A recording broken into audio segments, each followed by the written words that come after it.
Hey machine learning practitioners!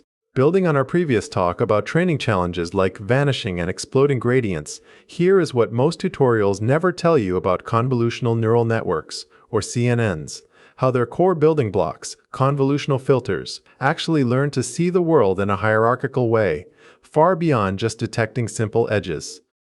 CNNs excel at image tasks because they mimic how our visual cortex processes information by detecting local patterns. This approach allows them to understand complex visual data efficiently. Think of it like a detective using a special magnifying glass to scan a crime scene. This lens is tuned to highlight specific clues, like a torn fabric, as it slides across the evidence. When it finds a match, it glows brightly, indicating a detected pattern. This allows the detective to focus only on relevant details. Building on our analogy, this magnifying glass is what we call a convolutional filter. It's a small matrix of numbers, typically 3 by 3 or 5 by 5, that slides across the entire input image, pixel by pixel. At each position, the filter performs an element-wise multiplication and summation with the small patch of the image it currently covers. This operation effectively checks for the presence of a specific feature, like a horizontal line. The result becomes a single pixel in a new output image known as a feature map. This feature map encodes whether that specific pattern was found at each location. The feature map is where the detected patterns are recorded. Imagine an input image, perhaps a simple drawing of a house. We apply a filter specifically designed to detect vertical edges. As this filter slides, every time it encounters a strong vertical line, the corresponding pixel in the output feature map will have a high value. Conversely, areas without vertical edges produce low values.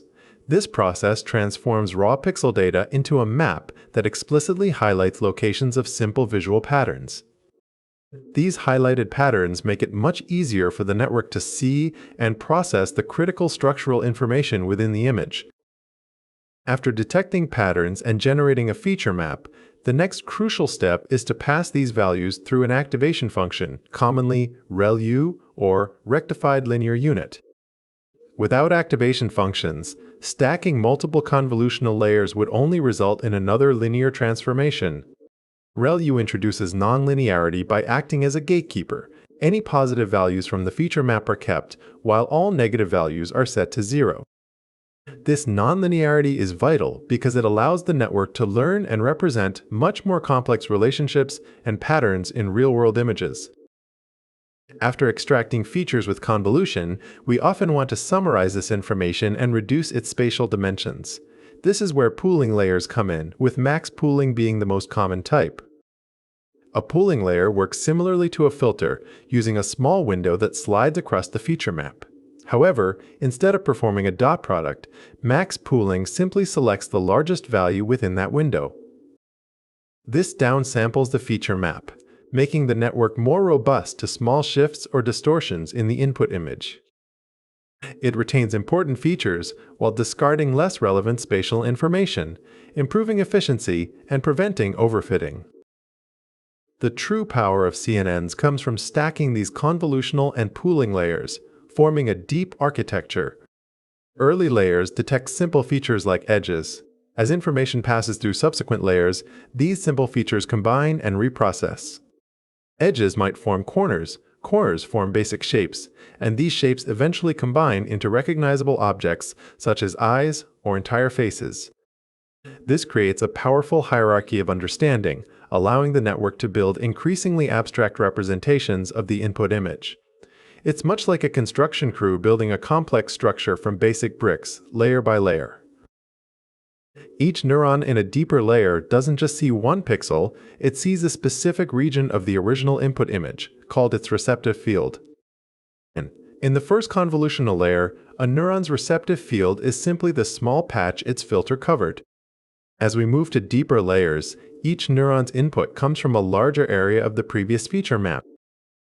The effective receptive field of a deeper neuron expands significantly, covering a much larger portion of the original input image. This allows deeper neurons to make decisions based on broader contextual information. But how do these filters learn to detect specific patterns? The process is called training, relying on backpropagation and gradient descent. Initially, filter weights are randomized, detecting nothing meaningful. The network predicts, compares to the true label, and calculates an error. This error propagates backward, indicating how each filter contributed to the mistake. An optimizer adjusts the filter weights slightly. Over thousands of examples, these iterative adjustments refine the filters, making them highly specialized in detecting relevant features for the task, much like a sculptor refining their tools to carve a better statue. After all the feature extraction and dimensionality reduction by convolutional and pooling layers, the high-level features are ready for classification. At this point, the 2D feature maps are typically flattened into a single, long vector. This vector is then fed into one or more fully connected layers, similar to a traditional multi-layer perceptron. Each neuron in a fully connected layer connects to every neuron in the previous layer. These layers combine extracted features to make a final prediction. The output layer usually provides probabilities for each class. While we focused on images, CNNs are incredibly versatile and not limited to two-dimensional data. The core concept of a sliding filter detecting local patterns extends beautifully to other data types. For one-dimensional data, like time series or audio signals, we use one-dimensional convolutions.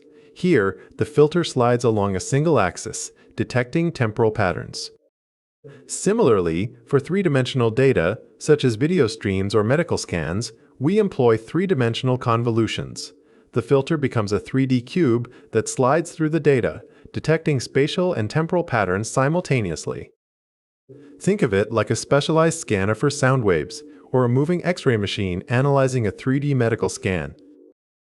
The power of CNNs, with their ability to learn hierarchical features, translates into a vast array of real-world applications. The most common is image classification, where a CNN identifies objects or scenes, like distinguishing between a cat and a dog. Beyond classification, object detection allows CNNs to not only identify objects, but also pinpoint their exact location using bounding boxes. Even more granular is image segmentation, where CNNs label every pixel, outlining precise object boundaries. These capabilities are fundamental to many transformative technologies. We've covered a lot about CNNs today. Remember, their core strength lies in convolutional filters, acting as sliding windows to detect local patterns like edges and textures. These filters, combined with activation functions and pooling layers, form a powerful architecture that builds a hierarchy of increasingly complex features, from simple lines to entire objects. This hierarchical understanding, coupled with filter learning through training, makes CNNs exceptionally adept at processing visual data and solving a wide range of real-world problems. They truly represent a breakthrough in how machines seize and interpret the world.